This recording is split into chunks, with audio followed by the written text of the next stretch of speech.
Jesus Cristo, quando vier do céu, virá tomando vingança contra os que não conhecem a Deus e contra aqueles que não obedecem ao Evangelho. Obviamente, os que não conhecem a Deus está falando dos não cristãos. Mas quando fala daqueles que não obedecem ao Evangelho, é alguém que conhece o Evangelho e não obedece. Está falando de nós. Portanto, é muito importante entendermos o que é o Evangelho e como devemos crer nele e como devemos obedecê-lo. O Evangelho é fundamentado em 3 tripés. E é sobre esse tema que vou desenvolver. Cruz de Cristo, ressurreição de Cristo e trono de Cristo. Nós herdamos muita ênfase no trono. O famoso e conhecido por quase todos nós, se não todos, chamamos de Evangelho do Reino.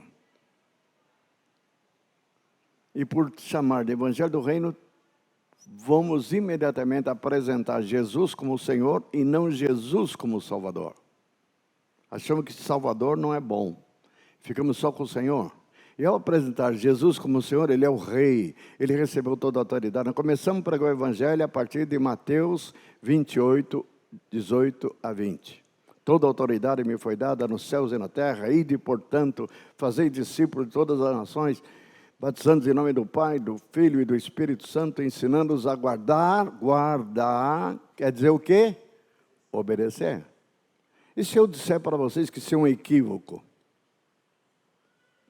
no que diz respeito ao Evangelho? Isso não é o Evangelho. Isso é o final do Evangelho. O fechamento do Evangelho. O Evangelho não começa com o trono. O Evangelho começa com a cruz. Hoje, pela manhã, vocês vão entender isso. É importante que entendam, porque se nós não entendermos o Evangelho, primeiro, nós não vamos viver como Deus quer que nós vivamos. Segundo, não vamos pregar o Evangelho como deveria ser pregado. E, portanto, não vamos viver como Deus quer que vivamos. Então, Deus me colocou uma carga que eu tenho que explicar com muita propriedade, com muita clareza, o conteúdo do Evangelho. O que devemos crer e o que devemos obedecer. Vou falar, portanto, da cruz de Cristo. Vou falar da ressurreição de Cristo e as implicações que a cruz de Cristo tem para conosco, que a ressurreição de Cristo tem a ver conosco e que o trono de Jesus tem a ver conosco. Ok? Só para começar pela cruz, que é um grande mistério para muitos, até para a gente que é considerado mestre na igreja, mestre na palavra. Eu ouvi da boca de um homem, cabelos brancos, era mais velho que eu hoje. Ele tinha 79, eu tenho 78. E ele pregando para pastores em Porto Alegre, há 35 anos atrás. Deus me deu a graça de ouvi-lo e de entender pela primeira vez o que é Evangelho. E não saiu da boca dele, porque é tido como um mestre. Ele era mestre, especialista, tinha uma expertise sobre o governo de Deus. Ensinava sobre isso há anos. Estava chegando de Buenos Aires, tinha ministrado para os pastores em Buenos Aires. Passou uma semana em Porto Alegre, onde nós convidamos vários pastores de todo o Brasil. Tinha 120 pastores em Porto Alegre, onde nós convidamos para ele ministrar. E ministrando entre nós, já no terceiro dia, eu estava sentado na primeira fila, ele faz a seguinte afirmação. E ele falando do trono, que Jesus é Senhor, pegando desde o Velho Testamento e vindo até o Novo Testamento. As evidências que ele apresentava eram irrefutáveis, que Jesus é o Senhor. Disso eu não duvidava. Só que ele disse uma frase, bendita frase. Ele falou assim: o símbolo do cristianismo é a cruz de Cristo. Mas felizmente ele falou, eu gostaria de propor uma mudança. Quando ele falou em mudança, eu fiquei já de...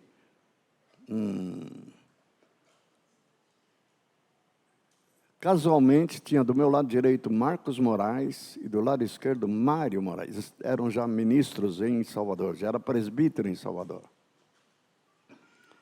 Eu, como estava na primeira fila, não podia escrever, não podia falar para eles. Eu escrevi. Fique atento, bem assim, atento ao que ele vai dizer agora. Aí ele falou, eu gostaria de propor que o símbolo do cristianismo, que a gente vê na cruz de todas as igrejas, inclusive das católicas, fosse removido, e colocasse o trono de Cristo. Amém, irmãos? Quantos vocês acham que disseram amém? Todos, exceto 3. Eu, Marcos e Mário. Isso está errado. Não podemos pôr de lado, ou aticar, como dizem em castelhano, aticar a cruz. A cruz é a porta de entrada no Evangelho e no reino de Deus. Se queremos pregar o reino de Deus, não é possível entrar no reino sem conhecermos a cruz. Não é possível conhecermos a graça de Deus sem a cruz. João 3,16, o texto mais conhecido da Bíblia. Deus amou o mundo de tal maneira que deu o seu Filho unigênito. Não fala, casualmente não fala que deu o Filho dele para reinar. Diz isso? O texto diz isso? Não. Deu ele para quê? Para morrer. Ele está apontando para trono ou para a cruz. Isso que está implícito, depois você vai descobrir na missão de Jesus, na trajetória dele ao longo de todo o desdobramento do propósito de Deus, que no final tem um trono. Mas o começo de Jesus, a realidade de Jesus, a missão de Jesus começa com a cruz de Cristo. Tem muita gente pregando o Evangelho entre nós que começa pelo trono. Cuidado, não é para começar pelo trono. Nunca, nunca. Antes de Jesus ser o leão da tribo de Judá, ele é o Cordeiro de Deus que tira o pecado do mundo. É cruz. Hoje eu quero falar das 3 dimensões da cruz. Depois eu vou falar das 3 dimensões da ressurreição. E depois eu vou falar das 3 dimensões do trono. Vamos aprender muito. E hoje eu quero destacar as 3 dimensões da cruz que possivelmente nós não percebemos. Tem hora que você está lendo sobre a cruz, está falando da cruz num aspecto. Pois em outros textos estão falando no segundo aspecto. Fala do caminho da cruz. E tem hora que está falando nem da obra da cruz, nem do caminho da cruz, está falando do princípio da cruz. Hoje eu quero me concentrar especialmente no princípio. Nós temos que entender o princípio da cruz, que ela já existia antes do Gólgota. Isso é uma novidade para muitos. A cruz que Jesus levou, ele já tinha incrustado no seu próprio coração, antes da criação do mundo. Por isso que está escrito na Bíblia algo fantástico, que ele foi oferecido por nós, quando? Então, se você pensa que ele morreu há 2000 anos atrás, você está enganado. Ele morreu há 2000, mas ele foi oferecido pelo Pai antes da criação do mundo. Ou seja, a cruz estava lá na eternidade passada. E o Pai propôs um plano redentor para uma humanidade que nem existia. Pararam para pensar nisso? É muito profundo. Nem existia. Ele falou, nós vamos criar um homem igual a nós. Eles são livres, seres livres. Eles podem decidir fazer o bem ou fazer o mal. Agora, se eles fizerem o mal, eles vão estar perdidos, porque estão violando os nossos mandamentos, a nossa lei. A alma que pecar, essa morrerá. Eles vão cair. Adão vai cair, já o primeiro casal vai fazer besteira. E nós não podemos impedir que eles façam besteira. Vamos deixá-los livres. Agora tem um detalhe, nós queremos criar seres para ir para a eternidade afastado de nós, perecer no inferno. A resposta é essa, então não vale a pena criar. Mas e se nós criarmos, e você, meu filho, tomar a forma de um homem e ir lá para a terra para morrer no lugar deles? Você topa? O que Jesus... Então, quando a gente fala muito da obediência de Jesus, de Belém para cá, pois fique sabendo que ele era obediente já na eternidade. E é sobre essa relação que existia entre o Pai, o Filho e o Espírito Santo antes da criação do mundo. Como eles se relacionam entre si, que nós vamos aprender nessa manhã. Isso é chamado de o princípio da cruz. Nós, para conhecer a cruz do Gólgota, para conhecer a cruz que o discípulo tem que levar, nós temos que conhecer o princípio da cruz, que antecedeu tudo isso. A cruz do Gólgota só se torna uma realidade porque Jesus, quando veio ao mundo, já veio com a cruz no coração dele. Quando ele diz em Marcos 10, 45, o Filho do Homem não veio para ser servido, mas para servir. Quando é que ele serve? Sempre. Nós também nos oferecemos para servir. Mas quando é que nós servimos? De vez em quando me convém. Quando eu acho que a pessoa merece. Não agimos por graça? Sim ou não? Mas Jesus veio para servir a quem? Todos. Morrer por quem? Todos. Os bons e os maus. Especialmente os maus. Jesus disse, ou melhor, Paulo diz, que onde abundou o pecado, superabundou a graça. Superabundou. Então há esperança para o pior pecador, desde que ele volte-se para Jesus. E isso começa com a cruz. As 3 dimensões da cruz. Vamos ver primeiro aspecto, segundo e terceiro. A cruz como uma obra.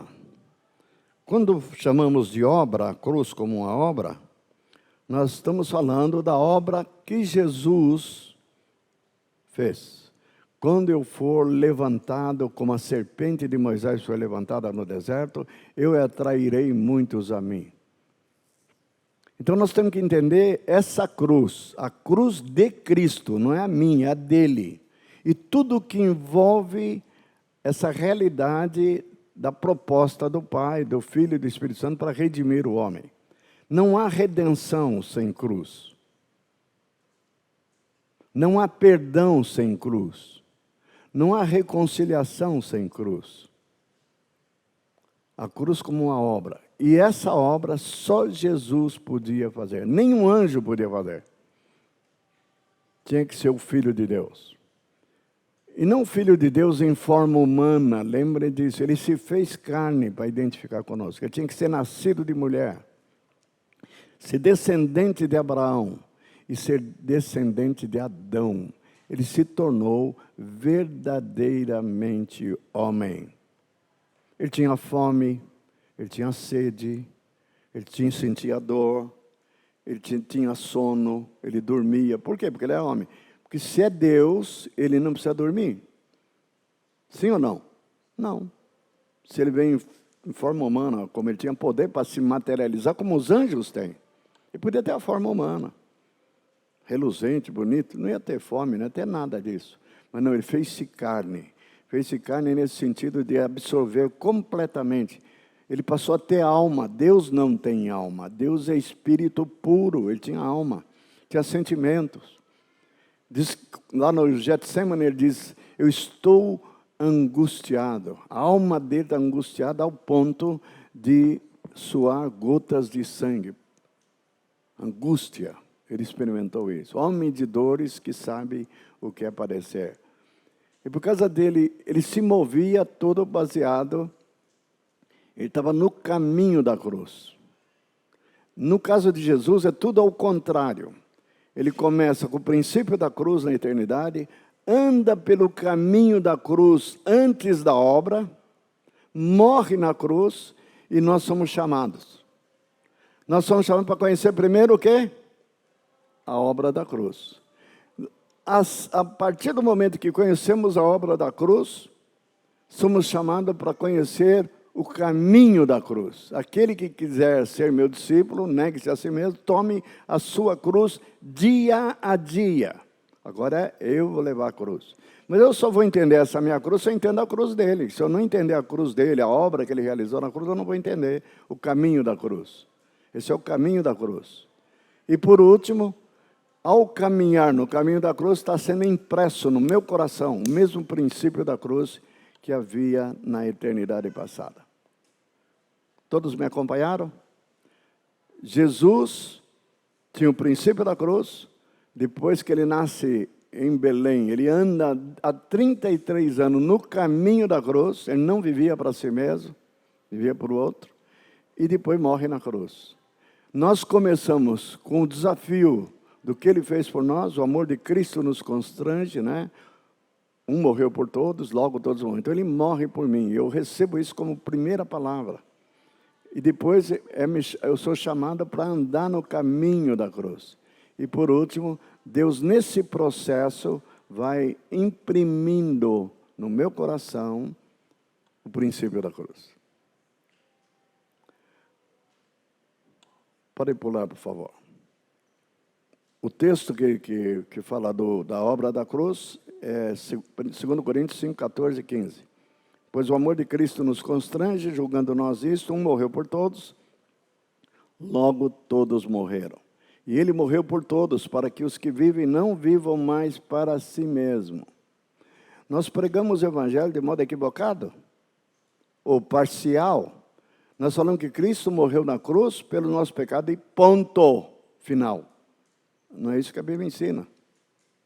Diz que ele morreu para que nós morrêssemos também. Muda ou não muda? Ele não levou só nossos pecados. Então ele tira os meus pecados e põe lá. Não. Sabe o que ele faz com o pecador? Que você é, que sempre foi? Uns mais, outros menos. Nós somos pecadores. Não é justo, nem sequer um. Todos pecaram. Ele pega e coloca você para morrer junto com ele. Isso na obra. Na obra. Ainda nem começou a coisa ficar difícil. E por isso que é pela fé. Aqui se você não faz nada, você crê em algo que já foi feito. Eu fui incluído na sua morte. Eu fui. Diga comigo. Eu já fui incluído na morte de Cristo. E diz o motivo porque eu fui incluído. Claro que tem dois aspectos importantes. Primeiro, porque eu sou pecador, eu devia morrer. Como ele morreu a minha morte, cantamos isso. Ele morreu a nossa morte para que vivamos a sua vida. Só que eu fui incluído, eu só morro se eu me ver incluído no ato da morte dele. Eu tenho que ser incluído, pela fé. Mas diz o motivo, o segundo motivo. Então é para que se fizesse justiça. Deus faz justiça quando me inclui na morte do filho dele. Por isso que diz, um morreu por todos. Para os que vivem. Por que ele fala para os que vivem? Claro, nós não ficamos mortos. Nós ressuscitamos juntamente com ele. Por isso que temos que entender o aspecto da ressurreição. E nós vamos dissecar isso em profundidade. Não vivam mais para si mesmos. Aqui está o nosso problema. Antes de conhecer o Senhor, para quem nós vivíamos? Eu. Quem é a pessoa mais importante do mundo? Eu. Não tem ninguém mais importante que eu. Sim ou não? Ainda que socialmente falamos, não, o rei é mais importante. Não, na hora H, o bife maior é meu. O melhor lugar é meu. Tudo meu. Nós somos antropocêntricos, para não falar a palavra mais pesada, que quer dizer egoístas, interesseiros. Cheio de amor, sim, mas por si mesmo, não pelos outros. E Deus quer mudar essa dinâmica, Deus quer mudar esse jeito, esse estilo de vida. Como é que Ele faz isso? Você tem que descobrir que você morreu para o estilo de vida anterior, que vivia antes de conhecer o Senhor. Você foi incluído na morte dele para que agora você viva. Paulo usa uma expressão em Romanos, em novidade de vida. Uma vida totalmente desconhecida para você. Vivam não mais para si mesmo, mas viver para Ele, que por eles morreu, Ele sou eu e você, e ressuscitou. Amém? Isso é evangelho. Pregamos o evangelho assim? Não, damos uma tapinha nas costas. Já vi vários irmãos dentre nós. E fala assim, Jesus te ama. É uma verdade, Jesus ama. Mas basta dizer que Jesus ama? Não é isso que é evangelho. Evangelho tem que dizer que Jesus ama e prova o seu amor para conosco pelo fato de ter morrido na cruz. Não é falar que Jesus morreu. Você não está falando novidade nenhuma, todo ser humano morre. Não, morreu na cruz voluntariamente, espontaneamente, deliberadamente. Ninguém tira a minha vida, eu espontaneamente a dou. Jesus, se você pensa que ele morreu como Marte, como um coitadinho, vocês estão completamente enganados. Ele veio para morrer, eu vim para dar a minha vida em resgate de muitos. Voluntário, ele não foi Marte. Quando as mulheres de Jerusalém estavam chorando no caminho, quando ele levando aquela cruz pesada e sendo açoitado, ele cai no chão, levanta, cai, levanta, e elas ficaram com pena dele, é próprio de mulher. Não fala de nenhum homem chorando por ele, fala das mulheres de Jerusalém chorando por ele. Chorando, mas chorando profundamente. O que estão fazendo com o coitadinho? Aí a resposta de Jesus é para você cair em si, cair sua ficha. Ele era coitadinho? Não era coitadinho. Aí Jesus dá uma resposta que poucos entendem. Chorai por vós mesmos, coitadinho, aqui não sou eu, coitadinho é vocês. Que estão mortos em delitos e pecados, por causa dos delitos e pecados de vocês, é que eu estou nessa situação. Aí nós pensamos que os judeus que o crucificaram, que Roma o crucificou, teria mudado. Não, ele está morrendo porque ele quis, e está morrendo porque o pai dele quis. Já na eternidade passada, o pai quis. Isaías retrata isso também quando diz: o Senhor agradou moê-lo, fazendo-o enfermar. O castigo que nos traz a paz estava sobre ele, e pelas feridas dele, pelas pisaduras dele, é que fomos, graças a Deus por esse verbo, fomos sarados. Você se sente sarado, curado?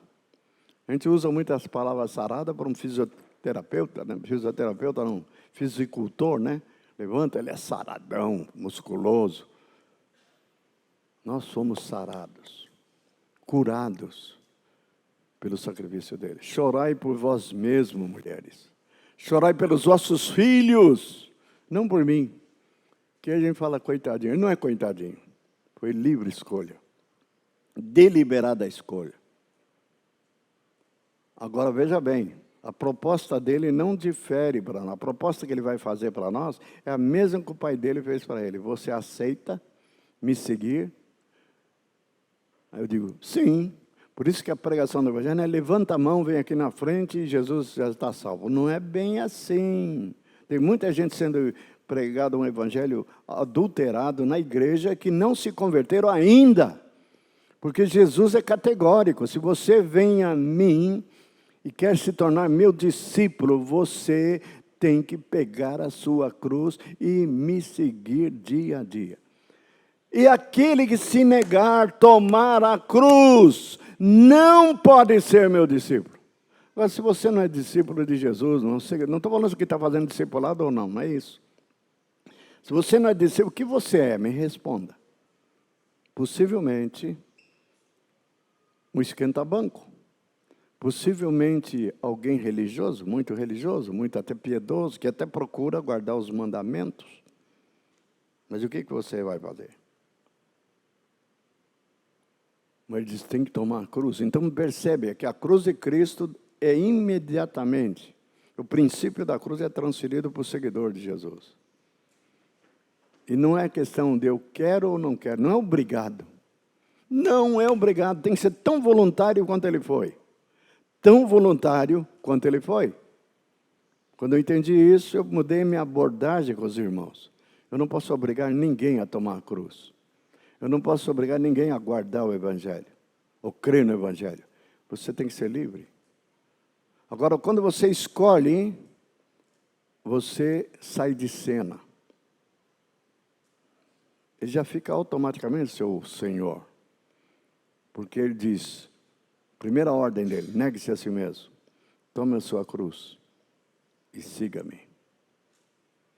Muitos queriam seguir sem cruz. E ele falou, não. Deixa eu primeiro despedir da minha mãe, enterrar meu pai, tirou os bois da canga lá do pasto. Não. Larga tudo. Deixa tudo. Quem não renunciar a tudo por amor de mim, não é digno de mim. Ele não negocia isso, não abaixa o padrão para ninguém. Dureza, não é? Por isso que ele disse, ele não escondeu isso, que a porta é bem estreita. A porta larga, senta do seu jeito.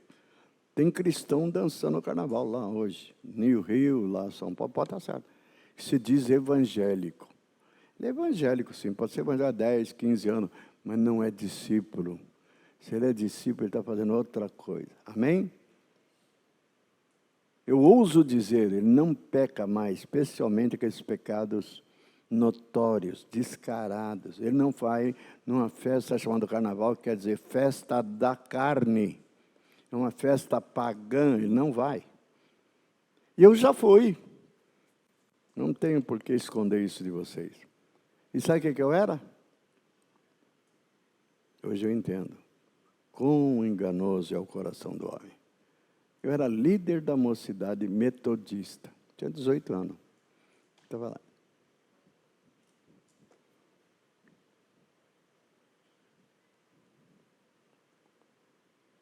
Que Deus nos livre desse engano. Amém? Sede santo porque eu sou santo. Próximo slide, por favor. A cruz como um caminho. Pode botar o versículo. Lucas 9, 23, dizia a todos, se alguém quer vir após mim, a si mesmo se negue, dia a dia, tome a sua cruz e siga-me. Essa verdade me entrou no meu coração há uns anos atrás, há 40 anos atrás. Eu falava muito sobre a cruz, eu achava que eu entendia o significado da cruz, até que caiu esse texto de Lucas no meu coração e eu entendi algo que eu não tinha entendido. Nós podemos até entender a cruz de Cristo, mas não entendemos a nossa cruz.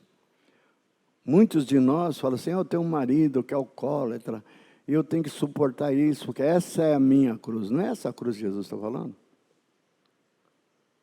Me mandaram embora, eu perdi o emprego. É a cruz, né? Não, não é essa a cruz.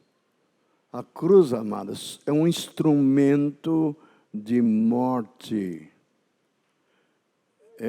Diga-se, a cruz, ela é um instrumento de morte.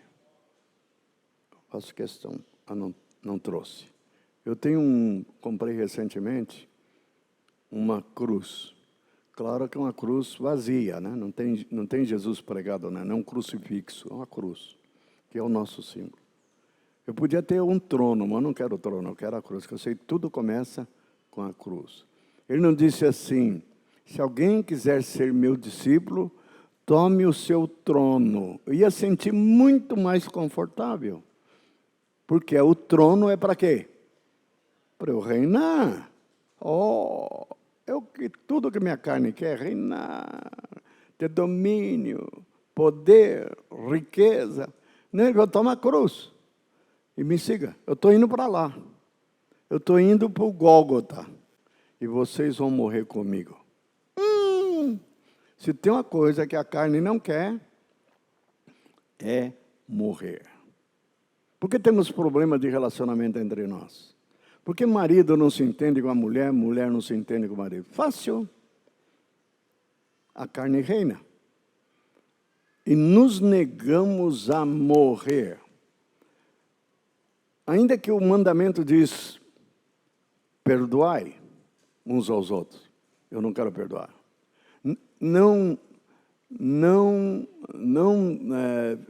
Servir uns aos outros. Eu não quero servir, eu quero que me sirvam, mas eu servir não.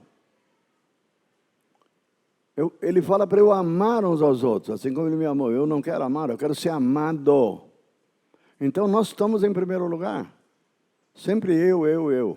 Quer ver como eu domina? Eu tenho uns cânticos, às vezes a Beth põe cânticos, louvor, gospel, né? 90% deve saber isso, 90% para não dizer mais. É tudo eu. Essa semana ela contou uma cantora, que eu nem sei quem é, e ela começou, eu falei, Beth, pelo amor de Deus, tira esse infeliz aí. Ela repetia assim, eu. Eu falei, aí, não é adoração a Deus, não entra eu em lugar nenhum. Em tudo dai graças, porque essa é a vontade de Deus. A maioria dos cânticos é antropocêntrico. E nós cantamos às vezes aqui. Felizmente temos o Fred e os demais irmãos que filtram, muita coisa é filtrada, porque o alvo é adorar o Senhor, é falar dele, engrandecer o nome dele e não o meu nome. Lembra da Torre de Babel? Por que Deus se indignou com a Torre de Babel? Qual o problema do homem construir uma torre que vai até o céu? Nenhum. Não é a torre, era a motivação por trás da torre. Ele falou, vamos construir uma torre que toque nos céus, para que nosso nome seja engrandecido. E Deus olhou e falou, essa ideia não é boa não. Não é o nome de vocês, infelizes, que tem que ser engrandecido, é o meu nome. Eu sou Deus, e você está querendo ocupar o lugar de Deus? Só isso. Simples assim. Importa que ele cresça, disse João, e que eu diminua. Então a cruz, o caminho da cruz é para tratar com essa vaidade, com essa soberba, com essas pretensões, com essas motivações. Amém? Seguinte. 2 Coríntios 4, 7. Temos, porém, esse tesouro em vasos de barro. Aqui vai falar do princípio da cruz. Temos, porém, tesouros em vasos de barro para que a excelência do poder seja de Deus e não de nós. Em tudo somos atribulados, porém não angustiados, perplexos, porém não desanimados, perseguidos, porém não desamparados, abatidos, porém não destruídos, levando sempre no corpo. Levando o que no corpo? Que corpo é esse? Eu. Não é o corpo igreja, é você, é o corpo, estou falando de você. Levando sempre no corpo o morrer de Jesus. O morrer de Jesus, para que também a sua vida se manifeste em nosso corpo. Porque nós que vivemos somos sempre entregues à morte por causa de Jesus. Para que também a vida de Jesus se manifeste em nossa carne mortal. De modo que em nós opera a morte, mas em vós a vida. Qual o nosso problema? Queremos a vida de Deus, queremos manifestar o poder de Deus, queremos pregar Cristo para os outros. Só que pregar só com palavras não funciona. Tem que ser uma pregação autêntica, cujo fundamento está dentro de você. Quando Paulo fala, dia após dia morro, para que a vida do Filho se manifeste em minha carne mortal. O que significa isso? Que se você morre, a vida se manifesta. Se você não morre, não manifesta a vida de Cristo, manifesta a tua vida. E a minha vida, por melhor que ela seja, não tem nada a ver com a vida de Cristo. Por isso que fracassamos muitas vezes. Mas eu queria amar aquele infeliz, mas não consigo. Não consigo nem olhar para a cara dele. Claro, está falando de você. E não de Cristo. Cristo ama, Cristo perdoa. Cristo é humilde, Cristo é manso. Mas eu tenho que morrer. Se eu morro, aconselhando as pessoas, vocês não imaginam quanta besteira eu escuto. E quase sempre começa assim. Eu quero ser feliz. Por acaso essa pretensão de querer ser feliz está errada? Não. Só que para ser feliz tem um caminho. Para você ser feliz, você tem que andar no caminho do Senhor. E eu me nego a andar, eu quero andar segundo a carne. E os que andam na carne, diz a palavra, os que estão na carne não podem agradar a Deus e nem mesmo consegue, porque a carne não está sujeita à lei de Deus. Mas os que andam por Espírito, quem anda na carne colhe corrupção e morte. Os que andam no Espírito, colhe o quê? Vida e paz. Nós queremos vida, não está errado. Queremos alegria, queremos prazer. Mas você tem que se despojar da carne, tem que se livrar dela. Ela é o impedimento. Então, quando você está na carne, você não está no Espírito. Quando você está no Espírito, o próprio Espírito de Deus vai lutar contra a carne e mortificar a carne. Como é que o Espírito mortifica a carne, conforme está escrito em Romanos 8:13? Se pelo Espírito mortificardes os feitos do corpo, certamente vivereis. Como é que o Espírito Santo, qual ferramenta que o Espírito Santo usa para mortificar a carne? Qual? Qual? A cruz. Sabe o que ele fala? Cada vez que eu estou com um problema, entre fazer minha vontade, fazer os meus desejos ou a vontade de Deus, tem que morrer.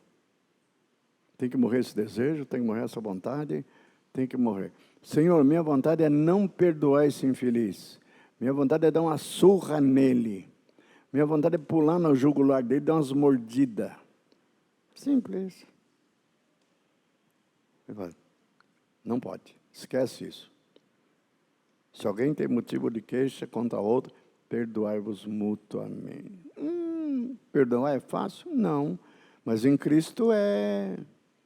Você deixa de lado o teu rancor, deixa de lado a sua ira, deixa de lado o seu ressentimento. E o coração impregnado por o coração de Jesus, pela vontade de Jesus, você perdoa. Quem perdoa é Ele, na verdade, através de você. Ele ama através de você, Ele serve através de você. Não é você que é para fazer, é para você sair de cena, desapareça, vaza. Você atrapalha ficando em cena. Vaza! Quando é que vamos entender isso? Dá lugar ao Espírito de Deus. Dá lugar à ação da vida de Cristo que foi implantada em você. Para de querer controlar tudo e todos. Que tem de mulher querendo controlar o marido. Aí a Bíblia só fala uma palavrinha, sujeitai-vos. Sujeitar esse infeliz, ele não sabe nada. Eu sei mais do que ele. A pessoa não nem diz isso, mas faz isso. Ele não sabe o que quer. Eu sei. Pronto. Vai ter problema? E muitos maridos também, em santa obediência, da continência para a mulher, diz, sim, senhora, farei tudo o que você quer. A doce Elizabeth, que eu quero honrá-la, me suportou 51 anos, mas não só ela me suportou, eu também tive que suportar ela. Sabe em que circunstância que eu tive que suportar a Beth? A Beth mansinha, boazinha, ela adora mandar. E a primeira pessoa que ela quer mandar não é nos filhos, é no marido. E ela mandaria em mim desde o começo. A mulher tem uma característica incomum, que os homens não têm. A mulher é doce, manipuladora. Quando a mulher diz assim, o homem é o cabeça, mas eu sou o pescoço. Vira a cabeça para onde ela quer. Quando tudo não funcionou na mulher, ela faz, sabe o que ela faz? Ela chora, as lágrimas. Tinha um amigo no exército, depois ele arrumou uma mulher lá, não era nem casado com ela tinha 3 filhos, e eles brigavam muito, mas brigavam vias de fato, até faca pegava. Um dia ela pegou uma faca e fez um X no peito dele. Eu falei, você aceita ela fazer isso? Eu falei, é tão simples, ela quer brigar, bater em você, você chega lá e pum, dá um nocaute nela. Sabe o que ele falou para mim? Aí não tem graça. E eu brigo com ela, tal, mas aí ela chora. Quando ela chora, ela me desmonta. Aí faz tudo o que ela quer. Brigaram 3 horas e perdeu tudo. Não adiantou nada porque ela chorou.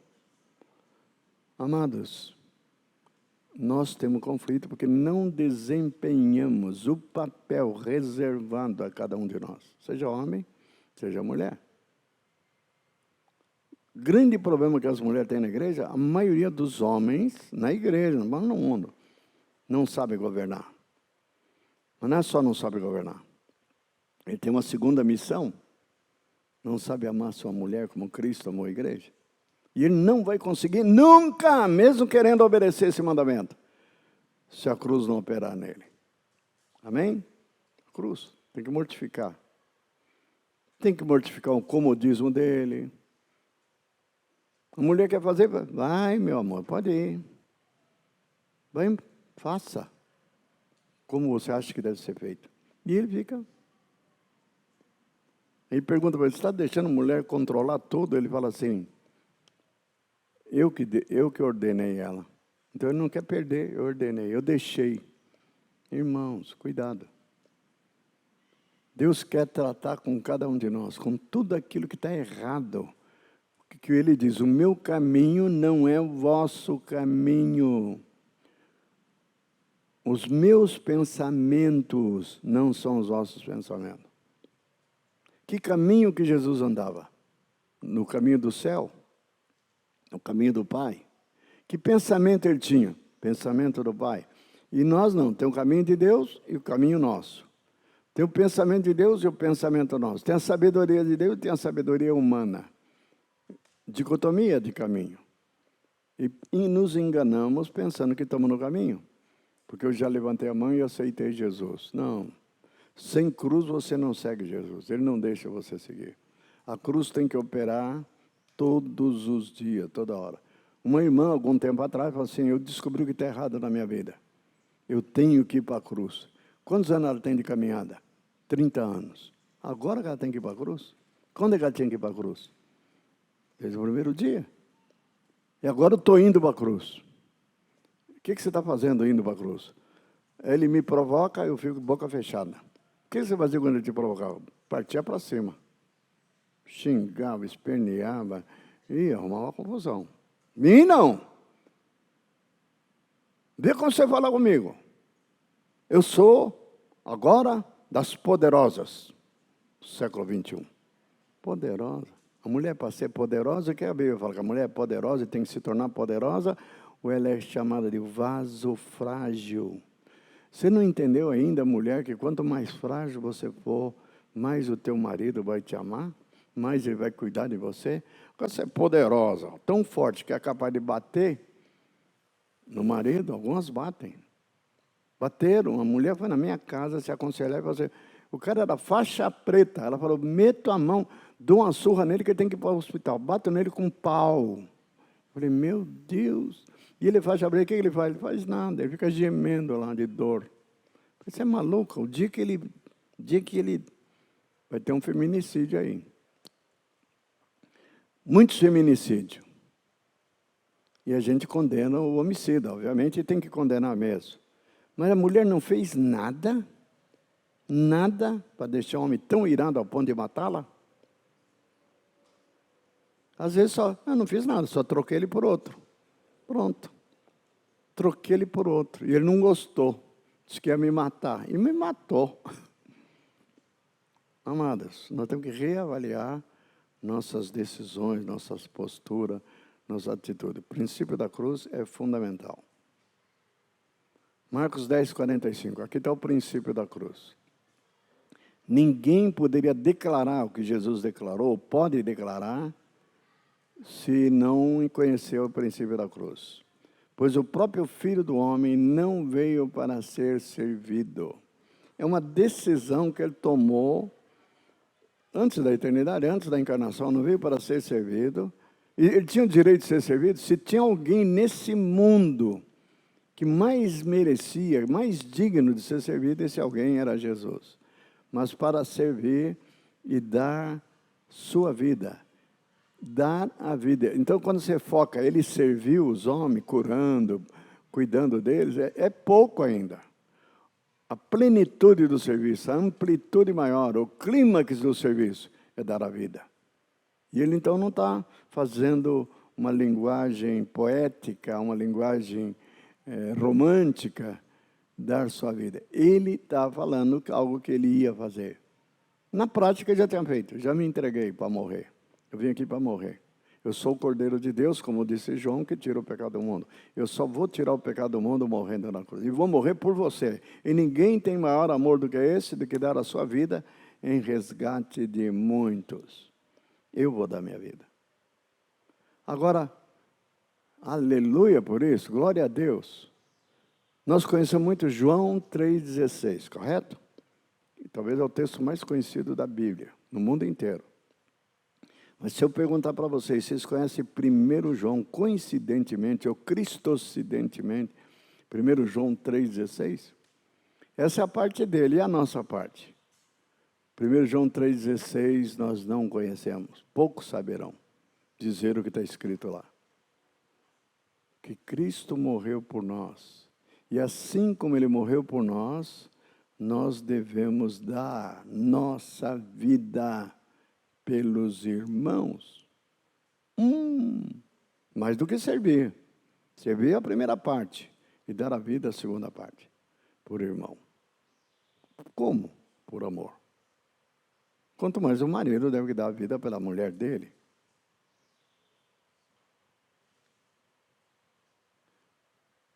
Vou fazer uma confissão, para que vocês entendam aqui que é o exemplo que eu estou dando. A Beth está gravemente enferma. Você teria coragem de oferecer a sua vida para Deus te levar, mas que cure ela? Eu vou fazer esse voto.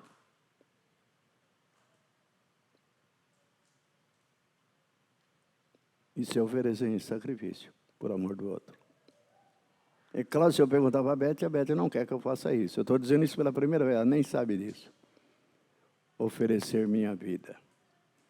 Eu quero tanto que ela seja curada, que eu estou disposto a dar minha vida. Deus fala, não precisa morrer. Se Ele me poupar, bem, se não, Ele me leva. Então, se eu morrer de repente aí, já sabe o que aconteceu. Maridos, amai vossas mulheres. Como Cristo amou. O parâmetro é Cristo. Ninguém tem maior amor do que esse, que dar sua vida pelo seu amigo na vida. Não é para brincar, não é um mandamento vazio. É cruz, é disposto a morrer. Enquanto em nós opera a morte, o que vai acontecer no outro? A vida. Vida não é qualquer vidinha, não. Vida dele, é Zoé no outro. Amém? Continuando. Estou indo muito devagar, mas é importante digerir isso aos poucos. Nós estamos recém na introdução. Aquele que diz que permanece nele, deve também andar assim como ele andou. Não está falando de mandamentos isolados. Eu posso pegar um mandamento aqui, um ali, outro ali. Não, está falando de estilo de vida. Olha para Jesus, como ele vivia, como ele viveu, o tempo todo ele viveu para servir da sua vida. Aquele que permanece nele deve andar assim como ele andou. É um estilo de vida. Ah, mas Jesus era santo. Ô infeliz, você não entendeu ainda? É para você ser santo como ele é. Aí ele morreu na cruz. É para você morrer na cruz também, pelo outro. É para você servir da mesma maneira que ele serviu. Muda ou não muda? Muda tudo. Ah, mas isso é um preço muito caro. Por isso que fala que tem um custo. Jesus não falou que era brincadeira. Ele não falou que era festa. Ele falou que o assunto era muito sério. Amém? Pulando. Seguindo. Agora que nós entramos no princípio da cruz. Nós falamos da obra, falamos do caminho, só superficialmente.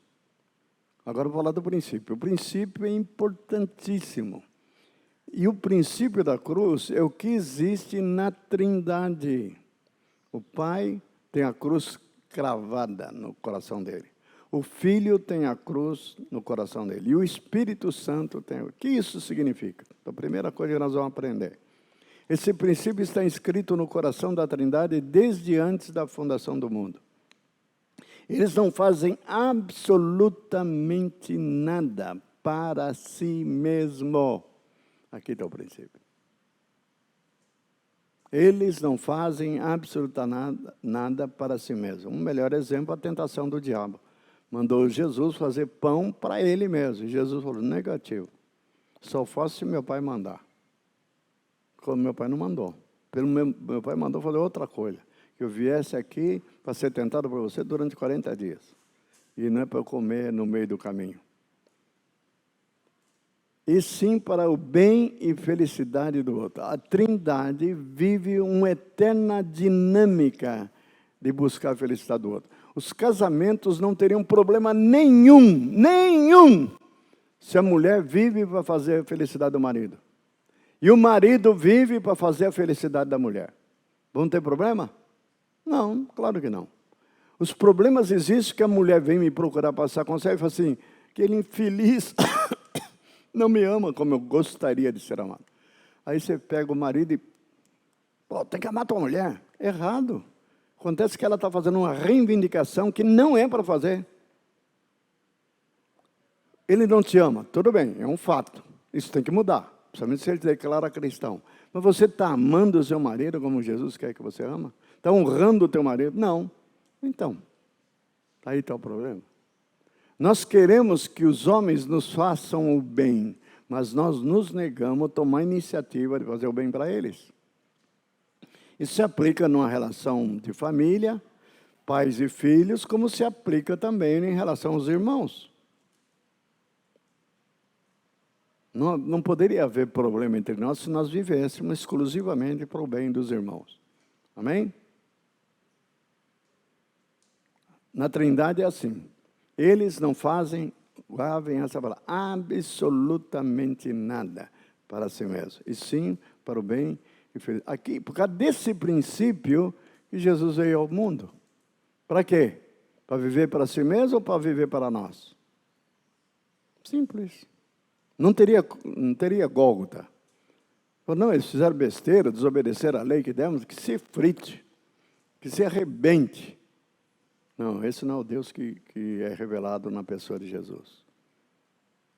Então, ele não fala só, ele faz o que ele fala. Continuando. A dinâmica da Trindade. Uma relação de eterna comunhão. Por viver um para o bem do outro, eles nunca desentendem, nunca brigam, nunca vão para um lado ou para o outro, nunca têm opiniões divergentes. O pensamento é um só que motiva eles. Uma relação de eterna comunhão. Vou mandar mais rápido. João 14:10 diz, não crês tu que eu estou no Pai e o Pai está em mim? Para estar no Pai, e as palavras que eu vos digo, não as digo de mim mesmo, mas o Pai que está em mim é quem faz as obras. Já pararam para pensar que Jesus era um mero canal, um mero instrumento do Pai? O Pai é que fazia as coisas funcionar no Filho. Uma relação de amor eterno. Amor sim, mas eterno. Eu neles e tu em mim, a fim de que sejam aperfeiçoados da unidade, para que o mundo conheça que tu me enviaste e amaste, como também amaste a mim. O amor do Pai pelo Filho é eterno. Sempre amou, está amando hoje e seguirá amando forever, para toda a eternidade. E ele está dizendo, olha o que ele está dizendo, que esse amor que o Pai tem por ele, que nós falamos um amor merecido, né? Jesus era perfeito, agradava ao Pai, e ele tem por vocês. Aqui está a nossa dificuldade. É entender que o Pai me ama, como amo o Filho dele. Desde que eu esteja no Filho. Eu recebi a vida do Filho. O Pai pode dizer, este é meu Filho amado, disse para Jesus, e dizer para você, este é meu Filho amado, em quem me alegro, em quem me comprazo. Pois ele me ama, assim. É isso o ensino de Paulo em Romanos 8. Aquele que não poupou o seu próprio Filho, antes por nós o entregou, não nos dará gratuitamente com ele todas as demais coisas? Claro, aquele que dá o maior pode dar o menor. E você acha que não merece. Quem disse que Deus vai te tratar na base do teu merecimento? Bendita a hora que ele mudou de ideia. Ele não te dá porque você merece. Ele dá porque você precisa, porque ele te ama. Não é por mérito, é por graça. De graça recebesse, e de graça dai. Ou seja, eu tenho que andar na mesma dimensão da graça que Deus tem para comigo. Amém? E nós não andamos. De Deus nós queremos de graça, para os outros tem que merecer. Sim ou não? Não faço nada pelo Moacir porque ele não merece. Oh, infeliz. Então você está andando segundo a lei. Essa semana chamei uma irmã de legalista. Nós ficamos ofendidos quando fala que sou legalista. Sim ou não? Chamar a nossa querida Graziele de legalista. Nós pipocamos, pulamos. Sim ou não? Porque nós achamos que não somos legalistas. Mas quando é que eu sou legalista? Toda vez que você não é gracioso, você está sendo legalista. Se você não dá para a pessoa, ou só dá para a pessoa se ela merece, você não é gracioso. A graça dá para uma pessoa que não merece, mas precisa. Por isso que teu inimigo tiver fome, é possível dar comida para ele. Por quê? Ele não merece. É teu inimigo. Deus reconhece isso. Ele não merece. Só fez o mal para você. Ele não merece. Mas dá a si mesmo. Amontoe brasas vivas na cabeça dele. Vai falar, por que você está fazendo isso? Porque Jesus mandou ser gracioso com você. Assim como ele foi comigo. Simples assim. Não entendemos a graça, não é que não entendemos, não queremos entender a graça nessa dimensão. Queremos a graça de Deus. Oh, graças te dou, Senhor, que suas misericórdias se renovam a cada manhã, por isso eu estou bem contigo. E Deus falou assim, então eu fui gracioso com você. Ser gracioso com teu irmão. Ame teu irmão. De graça, sem merecer. Tome iniciativa. Faça primeiro. Amontoe brasa viva na cabeça dele. A cabeça dele vai ficar tão quente, que ele vai mudar de atitude para com você primeiro e com os outros. Você não vai fazer por interesse, mas vai demonstrar um amor por ele, que ele sabe que veio de graça. Amém? Não bota preço, não bota condições.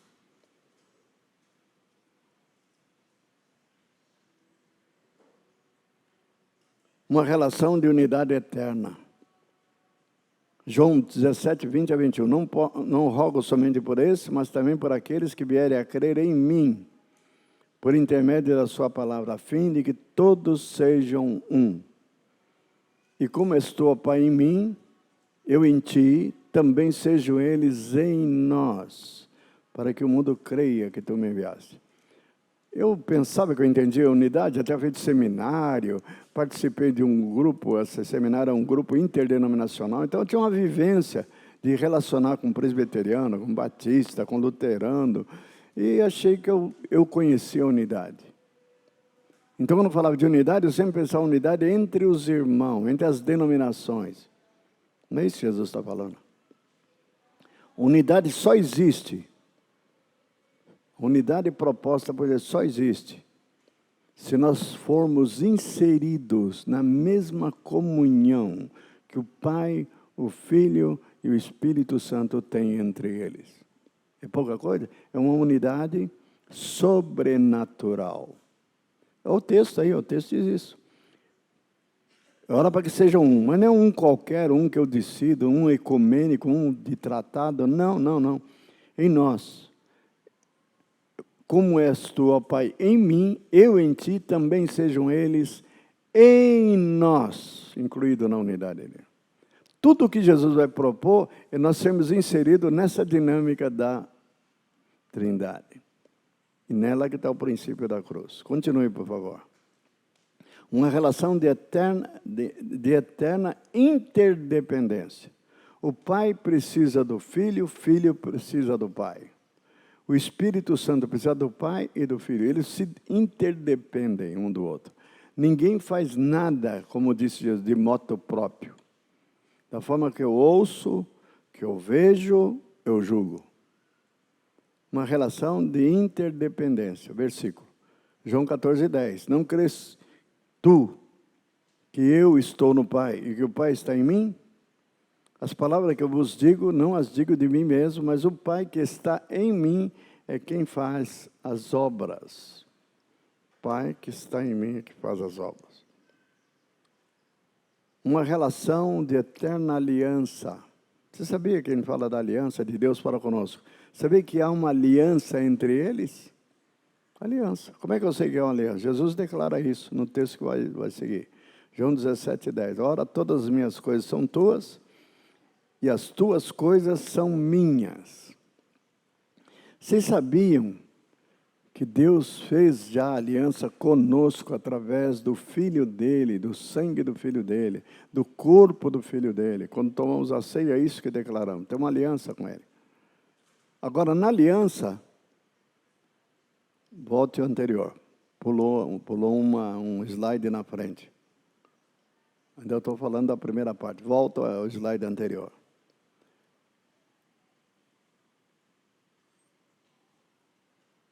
Tudo que é do Pai é do Filho. Jesus declara isso. Tudo que é teu é meu. E tudo que é meu é teu. O nosso problema, nós queremos tudo de Deus, sim ou não? Mas não queremos dar tudo que é nosso para Ele. Aí está o problema. Essa frase eu ouvi de uma irmã pregadora, muito usada por Deus, chamada Valnice Milhomes. Se você quiser tudo de Deus, dê tudo para Ele. Simples. Por isso que o chamado ao discipulado é renuncia a tudo quanto tem. Dá tudo para Deus. E você terá, como consequência, a contraparte. Tudo que é dele vira seu. Jesus tinha tamanha confiança no Pai dele, que ele diz, tudo que eu peço ao meu Pai, Ele me atende. Por que ele atendia? Que tudo que era do Filho, até a vida dele, pertenceu ao Pai dele. Entrega teu caminho, o texto que eu me converti, entrega teu caminho ao Senhor, confia nele, e o mais Ele fará. O versículo, não é por coincidência, que o versículo anterior diz uma coisa interessantíssima. Agrada-te do Senhor, e Ele satisfará o desejo do seu coração. Você quer que o Senhor agradar você? Agrada Ele primeiro. E Ele vai agradar você. Você vive para a alegria dEle, contentamento dEle. E Ele vai viver para a sua alegria. Quer que o Senhor seja a sua alegria, o seu contentamento, a sua felicidade? Sim. Então, agrada a Ele. Nós queremos que Ele nos agrade. Que nos abençoe. Quantos que pedem para Deus abençoar? E aparentemente Deus não abençoa. Mas o infeliz, você só quer receber, só vem a nós, é o vosso reino, nada. Traga tudo para Ele. Tudo. Inclusive, não é só o seu caminho, a sua vida. E deixa Ele controlar tudo. E Ele vai controlar. Amém? Uma relação de serviço eterno. Texto. João 4,34. Jesus disse, a minha comida é fazer a vontade daquele que me enviou e realizar a sua obra. Eu não posso de mim mesmo fazer coisa alguma. Como ouço, como ouço, assim julgo. Meu juízo é justo, porque não busca minha vontade, mas a vontade do Pai que me enviou.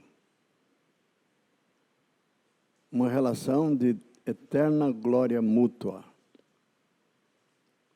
João 17,4. Eu glorifiquei-te na terra, tendo consumado a obra que me deste a fazer. E agora, glorifica-me tu, ó Pai, junto de ti mesmo, com aquela glória que tinha contigo antes que o mundo existisse. Você quer receber glória? Quer receber aplauso de Deus? Quer receber aprovação? Glorifica Ele primeiro. Viva para Ele. E Ele vai te glorificar. É certo que Ele vai te glorificar. Nós queremos a benesse, a bênção, buscamos mais a mão de Deus que estende e abençoa do que sua face. Deus conhece o nosso coração. Você ama verdadeiramente a Deus da mesma maneira que ama Jesus? Uma relação de eterna sujeição. Vamos terminar. Por favor. Filipenses 2,8. Amado e achado na forma de homem, humilhou-se a si mesmo, sendo obediente até a morte, e morte de cruz. Dizendo, Pai, se queres, passa de mim esse cálice, todavia não se faça a minha vontade, mas a tua. Esse texto que fala, passa de mim esse cálice. O nosso entendimento é equivocado, pensando que Jesus estava com medo de morrer. Não era isso que ele pediu. Sabe o que ele tinha consciência? Que tinha um cálice para beber. Sabe o que tinha dentro desse cálice? E ele estremeceu.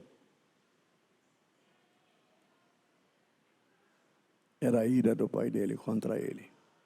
E ele tinha que beber isso.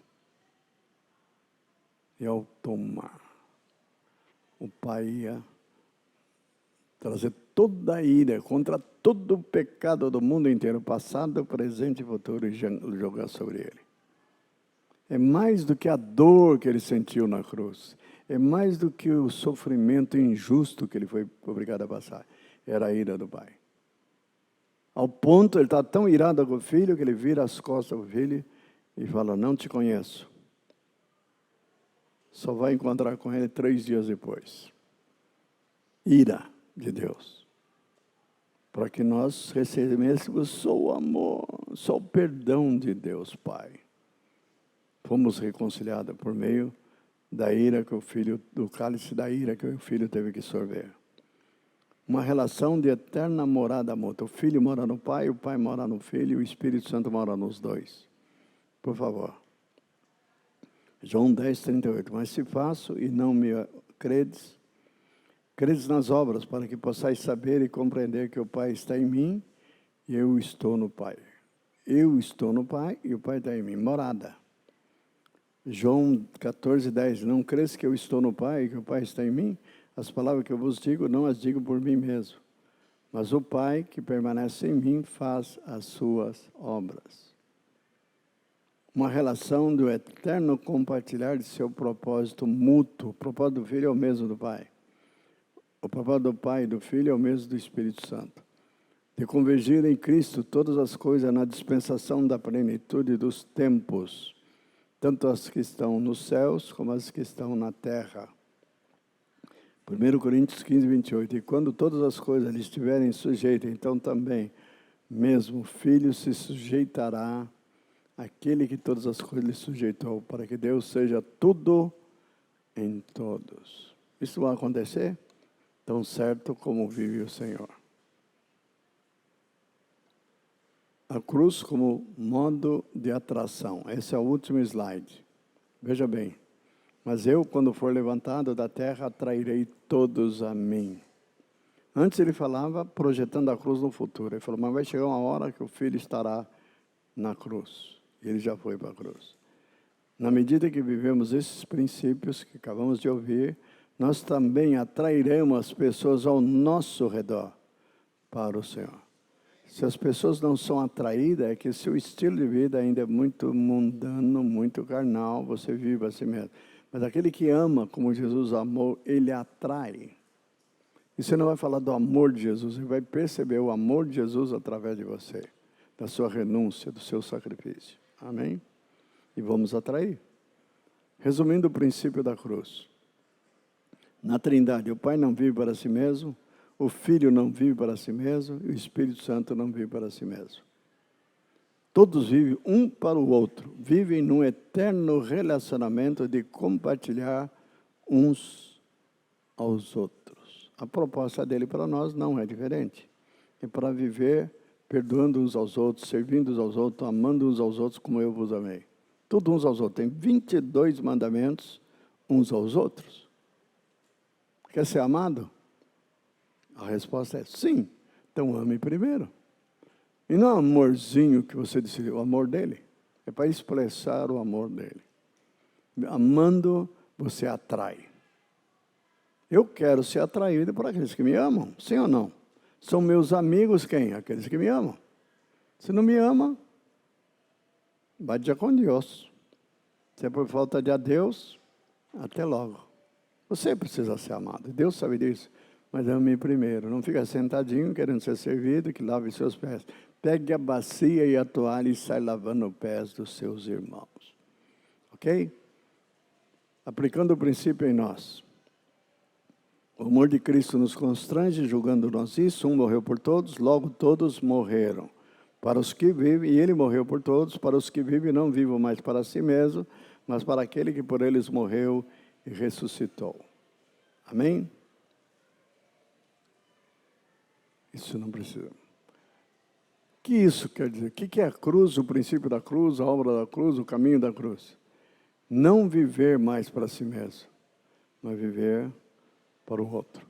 Não viver para a busca da sua felicidade. Muitos casais se separam, a mulher se separa do marido, o marido se separa da mulher, dizendo, eu tenho o direito de ser feliz. Só que esse não é o caminho, é um caminho equivocado.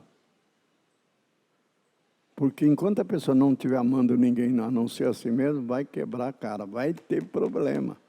Porque o outro busca nela amor, ela não dá. O homem busca amor na mulher e a mulher busca amor no homem. E ninguém dá para ninguém, vive como um buraco negro, tudo para mim. E aí vamos ter problema. Essa é a proposta de Jesus. E a mortificação da carne só é possível para andar no Espírito, se o Espírito mortificar a carne. E ele aplica a cruz. Você está com problema? Vai para a cruz. Aí a vida de Cristo vai se manifestar. Dia após dia morro. Por causa desse estilo de vida que Paulo viveu, ele diz uma declaração ousada. Aprendeu, não é doutrina, a viver contente em toda e qualquer situação, tanto de abundância como de escassez, tanto ser honrado como ser humilhado. Aprendi. Qual o problema da nossa tristeza? Eu não aprendi ainda. A coisa está bem, eu estou bem. As coisas estão mal, tem muito dinheiro, estou feliz da vida. Não tem dinheiro, eu estou mal, estou deprimido. Quando eu prego aqui que o cristão deprimido é uma contradição do Evangelho, a turma fica brava, especialmente os psicólogos. Não é bem assim. Claro, quem não vive em Deus, não vive o princípio de mortificar a carne, ele não vai entender nunca. As coisas espirituais se discernem espiritualmente. Quem já abriu mão desse mundo, abriu mão da sua vida, nada o perturba, nada o abala, nada o afasta de Deus. Amém?